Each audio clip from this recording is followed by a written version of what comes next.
Radhe Radhe friends, welcome back to my channel with a new vlog. এখন প্রায় রাত 12:30 আর আমি অলরেডি রেডি হয়ে গেছি। আমি চলে এসেছি কালী পূজা ব্লগ পার্ট 2 নিয়ে। যারা আমাদের কালী পূজা ব্লগের পার্ট 1টা দেখেননি তারা ছটফট গিয়ে ব্লগটা দেখে আসুন। নিশিত রাতের পুজোর জন্য সকলে এখন ডালা দিয়ে যাচ্ছে। প্রায় 200 থেকে 300 ডালা পড়েছিল এবছর। এই পুজো শুধুমাত্র এখানকার রেসিডেন্সিয়াল মানুষদের জন্য নয়, এই পুজো সকলের। অনেক দূর দূরান্ত থেকেও মানুষজন আসে এই পুজো দেখার জন্য।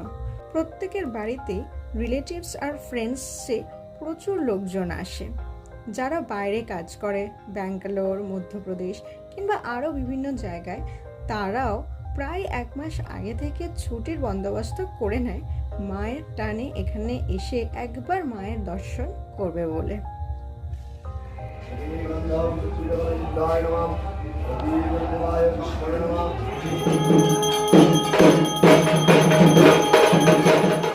সারা রাত জাগার ফলে শরীরটা বেশ খারাপ লাগছিল, তাই ভোরবেলার দিকে আমি বাড়ি চলে আসি। আমাদের এই কালী পুজোয় গণ্ডি দেওয়া, ধুনোচুর জ্বালানোও হয়ে থাকে। যে সকল ভক্তদের মনস্কামনা পূরণ হয়েছে কিংবা কেউ স্বেচ্ছায়ও এই সমস্ত পুজোর মধ্যে পার্টিসিপেট করতে পারে। তবে আমি ভোরের দিকে চলে আসায় এগুলো কোনো কিছুই তোমাদের সঙ্গে আমি শেয়ার করতে পারলাম না। আমি মায়ের কাছে শুধু এইটুকুই চাই, মা যেন সকল ভক্তদের এবং সকল দর্শকদের, যারা এখানে উপস্থিত এবং যারা এখন মাকে দর্শন করছেন, প্রত্যেককে মা যেন অনেক বেশি শক্তি, অনেক বেশি ভরসা আর সাহসী করে তোলে, যাতে সমস্ত কালো ছায়াকে দূরে রেখে প্রদীপের মতো আলো জ্বলাতে পারে, যে আলোয় একটা সুন্দর সমাজ গড়ে উঠবে। এখন বাজে ভোর 5টা আর আমি বাড়ি চলে এসেছি। নেক্সট বাড়ি ফিরে আমি একটু রেস্ট নিলাম আর বাড়ির সকল সদস্যদের সঙ্গেও একটু গল্প করলাম। তারপর আজকে সন্ধ্যাবেলায় গিয়েছিলাম সন্ধে আরতি ও বিসর্জনের পুজো দেখতে। এখন বিসর্জনের পুজো হয়ে গেছে, সকলের মন ভারাক্রান্ত। আবার অপেক্ষা 1টা বছর। মা খুব কম সময়ের জন্যই আমাদের মধ্যে থাকেন, কিন্তু সেই কম সময়ের মধ্যেও এত আনন্দ, এত আলো, এত সমস্ত কিছু আয়োজন, যে সবটাই যেন ভরিয়ে তোলে। শুধু আজকের রাতটুকু, কালকে মা কৈলাসে গমন করবেন।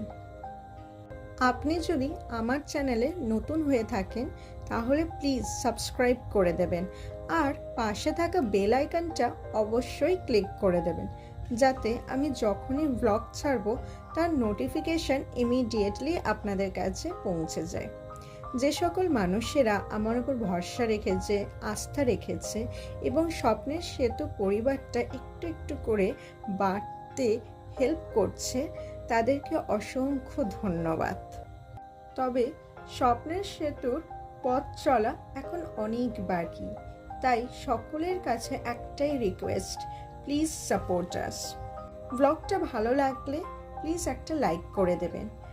পরের দিন সকাল 11টা, এয়স্ত্রীরা মাকে বরণ করে নিচ্ছেন এবং মা কাকিমারা অপেক্ষা করছেন বরণ হয়ে গেলে মাকে সিঁদুর দিয়ে রাঙিয়ে তুলবেন বলে। তারপরে মা নিরঞ্জনের পথে এগিয়ে যাবে। এরকম ভিন্ন স্বাদের পুজো বহু জায়গায় হয়ে থাকে। আপনাদের কি এরকম কোনো পুজো জানা আছে বা আপনাদের এলাকায় এমন কোনো ভিন্ন স্বাদের পুজো কি হয়ে থাকে? তাহলে প্লিজ কমেন্টে জানাবেন।